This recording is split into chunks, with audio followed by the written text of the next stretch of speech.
कहानी की शुरुआत धरती की सतह से हजारों किलोमीटर नीचे मौजूद एक रहस्यमयी दुनिया से होती है। ये ऐसी जगह थी जहां आसमान से लेकर गहरे पानी तक खतरनाक जीवों का राज था।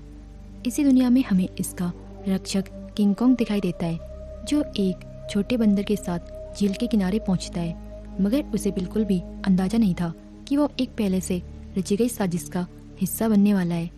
छोटे बंदर को अचानक महसूस हो जाता है कि झील के भीतर कोई बड़ा शिकारी छुपा बैठा है। इसके बावजूद वो जानबूझकर कॉन्ग को पानी में उतरने के लिए उकसाने लगता है, लेकिन उसकी ये चालाकी कॉन्ग की नज़रों से बच नहीं पाती। किंग कॉन्ग ने बस हवा को हल्के से सूंघा और तुरंत समझ गया कि आज उसे एक बढ़िया शिकार मिलने वाला है। इसके बाद वो बिना कुछ बोले सीधे झील में उतर गया और आराम से नहाने लगा। दूसरी तरफ छोटा बंदर घबरा गया कि कहीं उसकी साजिश पकड़ में न आ जाए, इसलिए वो पानी पीने का दिखावा करने लगा।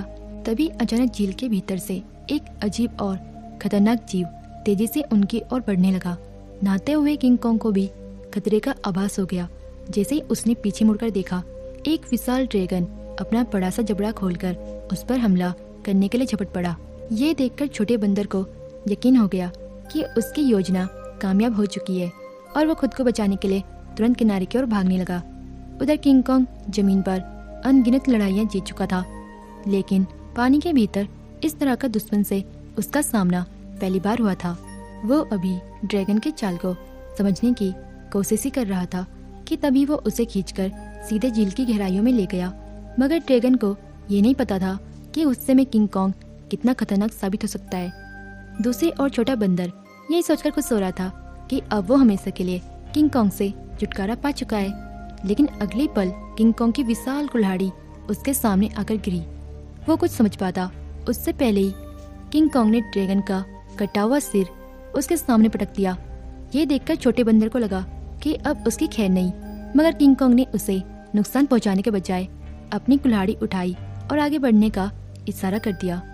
असल में वो बंदर नहीं जानता था कि किंग कॉन्ग हजारों सालों से अपनी तरह किसी साथी की तलाश में इस दुनिया में अकेला भटक रहा था।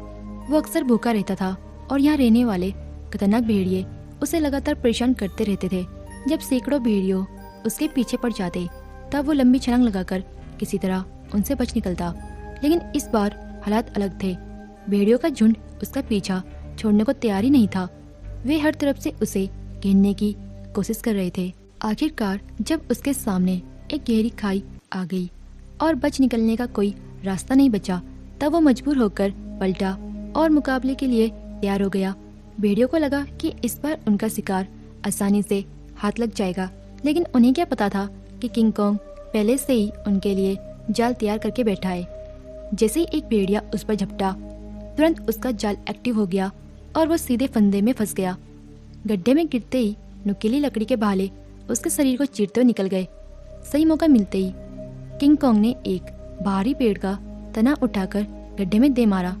इसके बाद एक एक करके बाकी जाल भी सक्रिय होने लगे। पहाड़ की ऊंचाई से बड़े बड़े पत्थर लुढ़कते हुए नीचे आए और भाग रहे भेड़ियों को कुचलने लगे। लेकिन जब धूल और धुआं छटा, तब भी कुछ भेड़िए जिंदा बचे हुए थे और शिकार का पीछा छोड़ने को तैयार नहीं थे।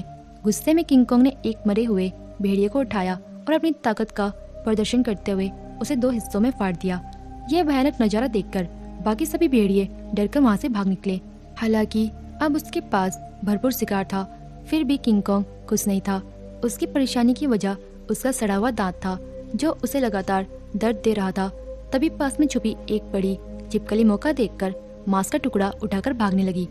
किंग कॉन्ग उसे पकड़ने के लिए तुरंत पीछे दौड़ा, लेकिन तभी उसका ध्यान दूर से सुनाई दी एक जोरदार दाढ़ की तरफ चला गया।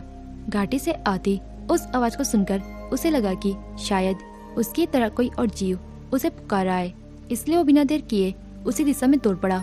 मगर वहां पहुंचकर उसे सिर्फ एक अजीब सा मेंढक मिला, जो बिल्कुल उसकी तरह की आवाज निकाल रहा था। इतने सालों की तलाश के बाद भी उसे कोई साथी नहीं मिला था और यही अकेलापन उसे अंदर ही अंदर तोड़ रहा था। आखिरकार दांत का दर्द इतना बढ़ गया कि उसे इंसानों से मदद मांगने का फैसला करना पड़ा। मजबूरी में वो इंसानी दुनिया में पहुंच गया। वहां पहुंचते ही वो एक पहाड़ी के ऊपर गिर पड़ा और मदद का इंतजार करने लगा। कुछ ही देर बाद वैज्ञानिकों की नजर उस पर पड़ गई, लेकिन सुरक्षा के लिए इंसानों ने उसे भारी मात्रा में एनेस्थेसिया दे दिया। जिससे वो तुरंत बेहोश हो गया। इसके बाद शहर के सबसे मशहूर डेंटिस्ट को बुलाया गया। डेंटिस्ट ने बिना समय गवाए उसके सड़े हुए दांत को निकालने की तैयारी शुरू कर दी।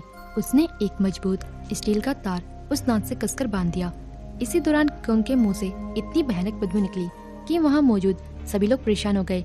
सारी तैयारी पूरी होने के बाद जैसे ही स्पेसक्राफ्ट ने अचानक ऊपर की तरफ उड़ान भरी, एक जोरदार झटके के साथ किंग कोंग का विशाल सड़ा हुआ दांत बाहर निकल आया। जब कोंग को होश आया तो उसने देखा कि उसका पुराना खराब दांत निकालकर उसकी जगह एक मजबूत टाइटेनियम का दांत लगा दिया गया है। नया दांत लगने के बाद उसके अंदर एक नई ताकत आ गई और उसे महसूस हुआ कि अब वो पहले से कहीं ज्यादा शक्तिशाली बन चुका है।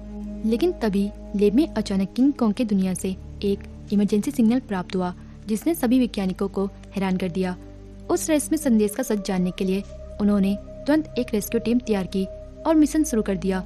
टीम के सदस्य किंग कोंग के साथ उस पोर्टल में कूद गए जो सीधे उसकी दुनिया तक पहुंचाता था। जैसे ही वे आगे बढ़े, उनका स्पेसक्राफ्ट तेज गति से नीचे की तरफ खींचने लगा और कुछ ही पलों में वे उस रहस्यमय दुनिया में पहुंच गए। घर लौटते ही कोंग ने देखा कि उसका खाना चोरी हो चुका है।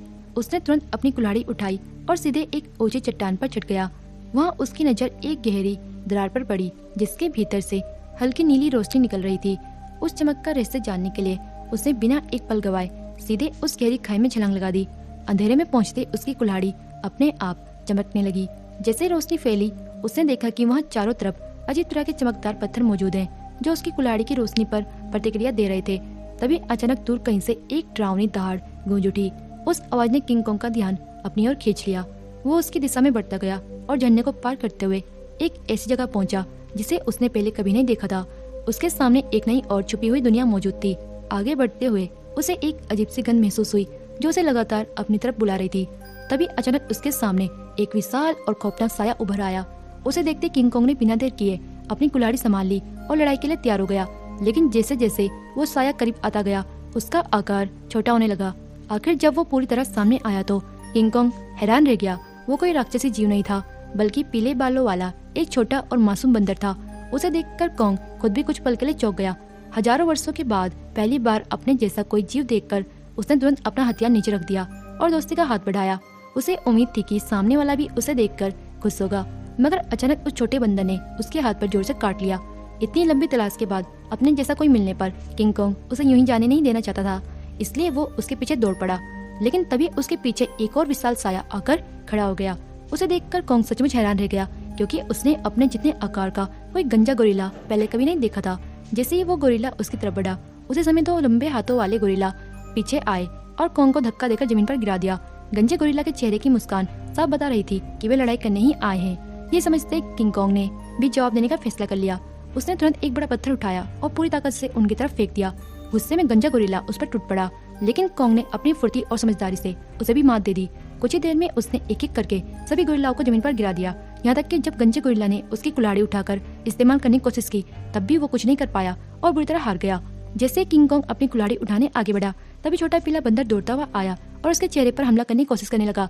कोंग ने फौरन उसे पकड़ लिया और मजाकिया अंदाज में उसी को हथियार बनाकर बाकी गोरिल्लाओं की पिटाई शुरू कर दी। हालांकि सभी जानते थे कि वे किंग कोंग का मुकाबला नहीं कर सकते, फिर भी वे लगातार हमला करते रहे। लड़ाई के दौरान एक गोरिल्ला फिसलकर गहरी खाई में गिरने लगा। किंग कोंग ने तुरंत हाथ बढ़ाकर उसकी जान बचा ली और उसे ऊपर खींच लिया, लेकिन शुक्रिया अदा करने के बजाय उसने जमीन पर पड़ा चाकू उठाया और कोंग पर हमला कर दिया। ये देखकर कोंग का गुस्सा भड़क उठा। उसने एक जोरदार लात मारकर उसे दोबारा खाई में गिरा दिया। ये सब देखकर गंजा गोरिल्ला घबरा गया और वहाँ से भागने लगा। किंग कोंग ने पीछे से एक पत्थर उठाकर उसकी तरफ फेंका, जो सीधे उसके सिर पर जा लगा। चोट खाने के बाद भी वो कुछ बड़बड़ाता हुआ बिना पीछे मुड़े भागता चला गया। इसके बाद कोंग ने पेड़ों के पीछे छुपे छोटे बंदर को पकड़ लिया और उसे बाहर खींचकर जमीन पर पटक दिया। फिर उसने जमीन से गिरे हुए चाकू को उठाया और इशारे से कहा कि वो उसे गोरिल्लाओं के ठिकाने तक ले जाए। मजबूरी में छोटा बंदर आगे चलने लगा और किंग कोंग उसके पीछे पीछे बढ़ गया। जैसे जैसे वे जंगल के अंदर जाते गए, वैसे वैसे उन्हें कई तरह के खतरनाक जीव दिखाई देने लगे। ऊपर से ये जगह भले ही शांत लग रही थी, लेकिन हर कोने में मौत छुपी बैठी थी। खुद को बचाने के लिए छोटे बंदर ने चालाकी दिखाई और कोंग को उस इलाके की तरफ ले गया जहाँ एक विशाल ड्रैगन का आतंक था। लेकिन उसकी ये योजना भी ज्यादा देर तक काम नहीं कर सकी। कुछ ही देर में एक विशाल ड्रैगन उनके सामने आ गया, मगर किंग कोंग ने डरने के बजाय उसका सामना किया और कुछ ही मिनटों में उसे खत्म कर दिया। इसके बाद वो आराम से बैठकर उसका मांस खाने लगा। ये देखकर छोटा बंदर भी उसके करीब आना चाहता था, लेकिन डर के कारण हिम्मत नहीं जुटा पा रहा था। कोंग ने उसके झिझक समझ ली और खुद ही मांस का एक टुकड़ा तोड़कर उसकी तरफ बढ़ा दिया। फिर भी बंदर को उस पर भरोसा नहीं हुआ। ये देखकर कोंग नाराज हो गया और मांस का टुकड़ा जमीन पर फेंक दिया, मानो कह रहा हो कि खाना है तो खा, नहीं तो रहने दे। भूख से परेशान बंदर आखिरकार खुद को रोक नहीं पाया और मांस खाने लगा। हर निवाले के साथ उसका डर कम होता गया। अब उसे महसूस होने लगा था कि किंग कोंग उतना डरावना नहीं है जितना उसने समझ रखा था। धीरे धीरे वो उसके पास आकर बैठ गया और दोनों कुछ देर शांति से साथ समय बिताने लगे। उस पल को देखकर ऐसा लग रहा था मानो कोई पिता अपने बच्चे के साथ सुकून के कुछ पल बिता रहा हो, लेकिन उन्हें अंदाजा नहीं था कि असली खतरा अभी उनका इंतजार कर रहा है। जैसे जैसे वे आगे बढ़े, वे एक ऐसी जगह पहुंच गए जहां आखिरकार किंग कोंग को अपने जैसे और जीव दिखाई दिए, मगर उन्हें देखकर वो खुश होने के बजाय दुखी हो गया। वे सभी बेहद खराब हालत में जी रहे थे। दिन भर उनसे मजदूरी करवाई जाती थी और उनकी जिंदगी किसी कैद से कम नहीं थी। इसी दौरान एक बूढ़े बंदर के हाथ से गलती से पत्थर गिर गया। ये देखकर वहाँ मौजूद गोरिल्ला भड़क उठा और उसने उस बूढ़े को बेरहमी से पीटना शुरू कर दिया। ये दृश्य देखकर किंग कोंग खुद को रोक नहीं पाया। उसने जोर से अपनी कुल्हाड़ी जमीन पर मारी और आगे बढ़कर बूढ़े बंदर को बचा लिया। तभी एक पहरेदार गोरिल्ला गुस्से में उसकी तरफ दौड़ा और उसे बीच में दखल देने से मना करने लगा, लेकिन अगले पल किंग कोंग के साहस ने बाकी सभी बंदरों के दिलों में उम्मीद जगा दी। हालांकि दूर खड़ा वही भागा हुआ गंजा गोरिल्ला ये सब देख रहा था। उसने तुरंत वहाँ के शासक स्कार किंग को जाकर पूरी बात बता दी। जैसे ही स्कार किंग ने यह खबर सुनी, उसका गुस्सा भड़क उठा। वो अपने सिंहासन से उठा और उसकी मौजूदगी मात्र से आसपास का माहौल बदल गया। रास्ते में आने वाले सभी बंदर उसके सामने सिर झुकाने लगे, लेकिन किंग कोंग बिना डरे अपनी जगह पर खड़ा रहा। स्कार किंग ने ध्यान से उसे देखा और उसके मुंह में लगे स्टील के दांत को देखकर हंसने लगा, लेकिन अगले पल उसने अपना क्रूर शोभा दिखाते हुए एक बंदर को लात मारकर उबलते लावे में धकेल दिया। यह नजारा देखकर किंग कोंग का गुस्सा 7वें आसमान पर पहुंच गया। अपनी ताकत का प्रदर्शन करने के लिए स्कार किंग ने अपने कंधे पर टंगा हथियार निकाल लिया और किंग कोंग को सबक सिखाने की तैयारी कर ली। जामे कोंग ने भी अपनी कुल्हाड़ी संभाल ली और दोनों के बीच एक भयंकर मुकाबला शुरू हो गया। अपने लंबे हथियार का फायदा उठाते हुए स्कार किंग ने तेज हमला किया और किंग कोंग को संभलने का मौका तक नहीं दिया। उसके हथियार में लगे रेशमी क्रिस्टल की मदद से उसने लगातार कई वार किए। ये देखकर कोंग का गुस्सा और बढ़ गया और वो पूरी ताकत के साथ उस पर टूट पड़ा। ताकत के मामले में स्कार किंग उसके सामने कहीं नहीं टिकता था। इसी वजह से स्कार किंग लगातार दूरी बनाकर लड़ता रहा और अपने हथियार से एक के बाद एक वार करता गया। दूसरी तरफ किंग कोंग धीरे धीरे पीछे हटने पर मजबूर होने लगा। लड़ाई के दौरान उसकी कुल्हाड़ी भी हाथ से छूटकर दूर जा गिरी। मौका देखते स्कार किंग ने अपने हथियार को उसके गले में फंसा दिया और उसे काबू करने की कोशिश करने लगा। उसे पूरा भरोसा हो गया था कि अब जीत उसी की होगी, लेकिन अगले पल किंग कोंग ने अपनी पूरी ताकत लगाई, उसे हवा में उठाया और जोरदार तरीके से जमीन पर पटक दिया। कुछ ही पलों में किंग कोंग ने उसे पूरी तरह दबा दिया। तब स्कार किंग ने फैसला किया कि अब समय आ गया है कि वो अपनी असली शक्ति दिखाए। जैसे उसके हथियार में जड़ा हुआ पत्थर चमकने लगा, उसी समय गोरिल्लाओं ने बड़े बड़े पत्थर गिराकर लवे का रास्ता बंद कर दिया। अगले क्षण गुफा के अंधेरे में छिपे एक विशाल राक्षसी जीव की आंखें चमकने लगी। कुछ ही सेकंड में तपती हुई जमीन बर्फ की तरह जमने लगी और वहाँ से बाहर निकला टाइटन सीमो, वही प्राचीन दैत्य जिसने कभी पूरी दुनिया को बर्फ की चादर में ढक दिया था। स्कार किंग ने तुरंत उसे किंग कोंग पर हमला करने का आदेश दिया। हालांकि सीमो इस आदेश से खुश नहीं दिखाई दे रहा था, लेकिन जैसे जैसे स्कार किंग ने उस पर दबाव डाला, वो दर्द से तड़पने लगा और मजबूरी में हमला करने के लिए आगे बढ़ गया। किंग कोंग ने तेजी दिखाते हुए तुरंत छलांग लगाई और पहले ही हमले से खुद को बचा लिया। इसके बाद उसने अपनी कुल्हाड़ी सामने रखते हुए मुकाबला करने की कोशिश की, मगर सीमो की ताकत उसके अनुमान से कहीं ज्यादा थी। कुछ ही देर में कोंग का हाथ जमने लगा और धीरे धीरे बर्फ में बदलता चला गया। इस अचानक हुए हमले ने उसके दाहिने हाथ को बुरी तरह घायल कर दिया और उसकी ताकत तेजी से कम होने लगी। ये देखकर स्कार किंग ने बिना देर किए उसे खत्म करने का आदेश दे दिया। जैसे ही सीमो अगला हमला करने वाला था, तभी पीछे खड़ा छोटा बंदर सुरंग की तरफ इशारा करते हुए कोंग को भागने का संकेत देने लगा। उसी समय सीमो ने मजबूरी में फिर से हमला कर दिया। हालात समझते किंग कोंग तुरंत मुड़ा और पूरी रफ्तार से सुरंग के भीतर घुस गया, लेकिन उसकी मुश्किलें अभी खत्म नहीं हुई थी। उसके पीछे सैकड़ों खतरनाक बंदर लगे हुए थे। अच्छी बात यह थी कि सालों पहले कोंग ने जंगल में कई जाल तैयार कर रखे थे, मगर दुश्मनों की संख्या इतनी ज्यादा थी कि घायल होने के बावजूद भी उसका पीछा करते रहे और आखिरकार उसे एक बंद रास्ते में घेर लिया। अब उसके पास सिर्फ एक आखिरी जाल बचा था जिस पर उसे भरोसा था, मगर जो बंदर रास्ते भर जालों में फंसते रहे थे वे अब सतर्क हो चुके थे। उन्होंने तुरंत जमीन पर पड़ी उस बेल को देख लिया जो जाल को सक्रिय करने वाली थी। जब कोंग ने देखा कि उसकी योजना नाकाम हो चुकी है तो उसे लगा कि शायद अब उसका अंत करीब है, लेकिन तभी अचानक पहाड़ी के ऊपर लगा जाल अपने आप सक्रिय हो गया। अगले पल सैकड़ों टन वजनी पत्थर ऊपर से गिर पड़े और वहाँ मौजूद बंदरों को अपने नीचे दबा दिया। तभी कोंग की नजर उस पर पड़ी जिसने जाल चालू किया था। वो कोई और नहीं बल्कि वही छोटा बंदर था। अब किंग कोंग बुरी तरह घायल हो चुका था और लड़ने की हालत में नहीं था, इसलिए छोटे बंदर का सहारा लेकर इंसानों की तरफ लौटने लगा। मगर उसे ये नहीं पता था कि दुश्मनों में से एक बंदर अब भी जिंदा बचा हुआ है। उधर कोंग के साथ आए वैज्ञानिकों ने देखा कि उनका बेस पूरी तरह नष्ट हो चुका है। तभी उनकी नजर चट्टान पर बने एक विशाल हाथ के निशान पर पड़ी। उस निशान को देखकर उन्होंने अंदाजा लगाया कि इस दुनिया में किंग कोंग जैसे और भी विशाल जीव मौजूद हैं। कुछ समय बाद वे जंगल की गहराइयों तक पहुंच गए, जहां उन्हें एक रहस्यमय यंत्र दिखाई दिया। जैसे एक लड़की ने उसे दबाया, कई दिशाओं से पानी बहता हुआ नीचे आने लगा। वो पानी मिलकर एक तेज धारा में बदल गया और जंगल के भीतर की ओर बहने लगा। वैज्ञानिक उस धारा का पीछा करते हुए एक रास्ते में दीवार तक पहुंचे। ये कोई साधारण दीवार नहीं थी, बल्कि एक जादुई अवरोध था जिसने जंगल के अंदर छिपी एक दुनिया को पूरी तरह ढक रखा था। जैसे ही उन्होंने उसे छुआ, पूरी दीवार में नीली चमक फैल गई। ये देखकर उन्होंने तुरंत उसमें एक छोटा सा छेद बनाया। जैसे ही दीवार खुली, उनके सामने ऐसा दृश्य आया जिसे देखकर वे स्तब्ध रह गए। उसके पीछे एक बेहद सुंदर और रहस्यमय दुनिया छिपी हुई थी, जिसके बारे में आज तक किसी ने ना देखा था और ना ही सुना था। जैसे ही वैज्ञानिक उस दुनिया के भीतर पहुंचे, वहाँ रहने वाले जनजातीय लोगों ने उन्हें घेर लिया। देखने में वे इंसानों जैसे ही थे, लेकिन उनकी वेशभूषा और जीवन शैली पूरी तरह अलग थी। हैरानी की बात यह थी कि उन्होंने वैज्ञानिकों को नुकसान नहीं पहुंचाया, बल्कि सम्मान के साथ अपने कबीले तक ले गए।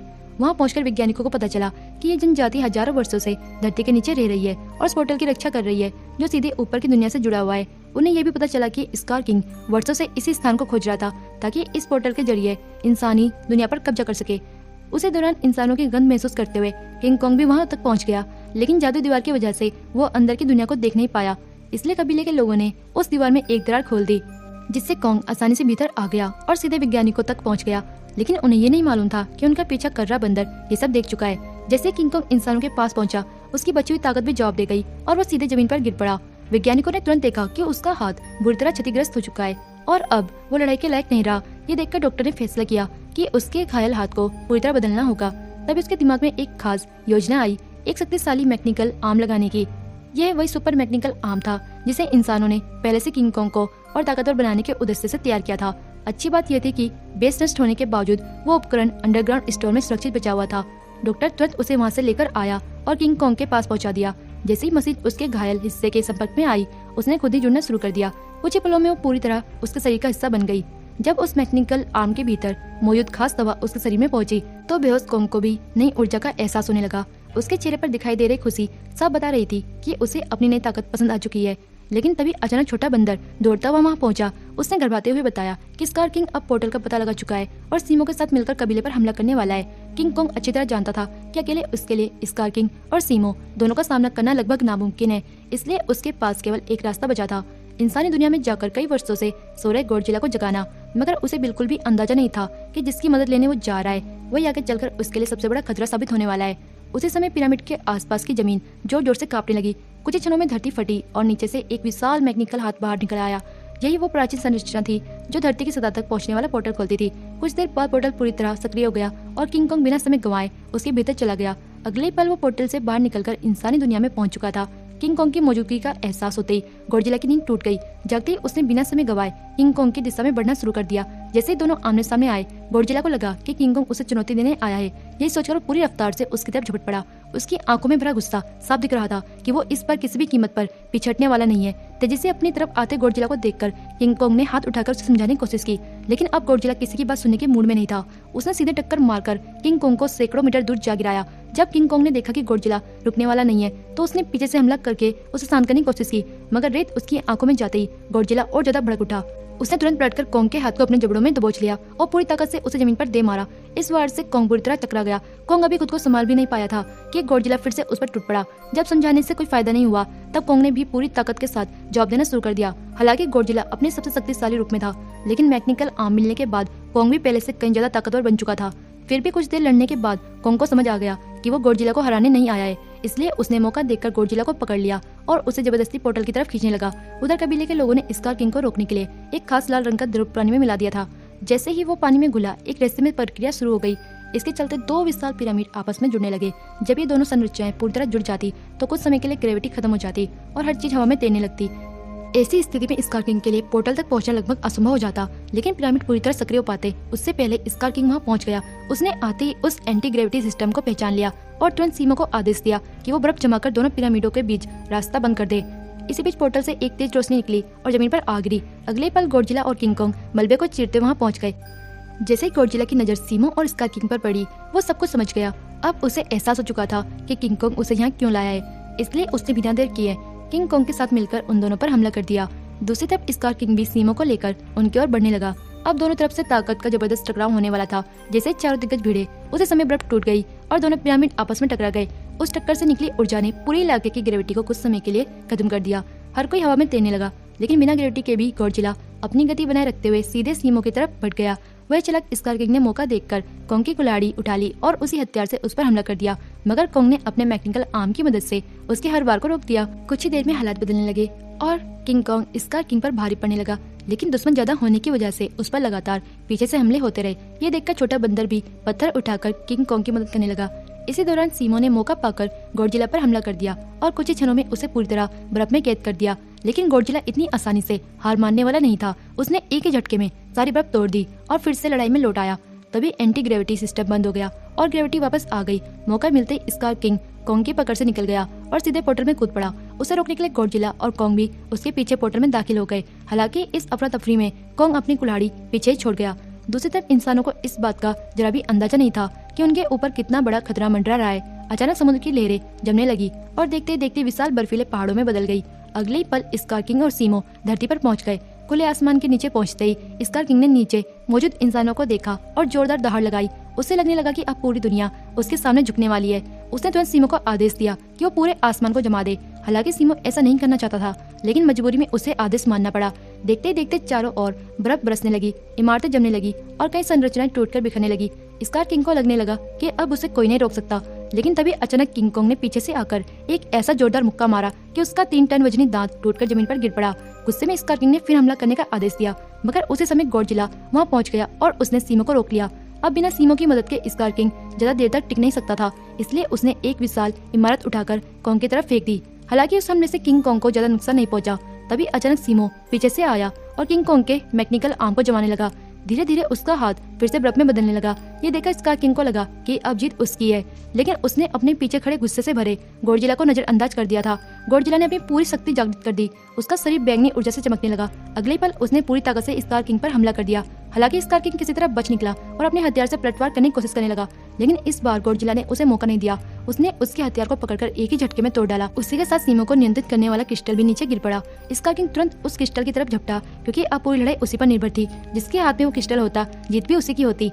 उसी समय छोटे बंदर की नजर किंग कोंग की छोड़ी हुई कुल्हाड़ी पर पड़ी। वो फौरन छलांग लगाकर नीचे उतरा, कुल्हाड़ी उठाई और इंसानों की दुनिया में पहुंच गया।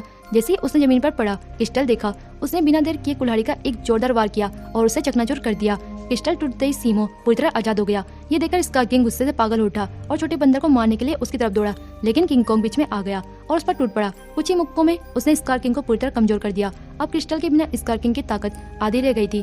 दूसरी ओर आजाद हुआ सीमो गॉडजिला की तरफ देखने लगा, मानो किसी संकेत का इंतजार कर रहा हो, और फिर हजारों सालों बाद उसने वही किया जो वो हमेशा से करना चाहता था। एक ही पल में उसने स्कार किंग को बर्फ की मूर्ति में बदल दिया। अगले क्षण किंग कोंग ने उसे हवा में उछाला और पूरी ताकत से जमीन पर पटक दिया। टक्कर इतनी भयानक थी कि स्कार किंग का शरीर वहीं चकनाचूर होकर बिखर गया। अब लड़ाई खत्म हो चुकी थी, लेकिन दुनिया को सामान्य बनाना अभी बाकी था। तभी गॉडजिला ने आसमान की ओर देखते हुए अपनी जबरदस्त ऊर्जा छोड़ी।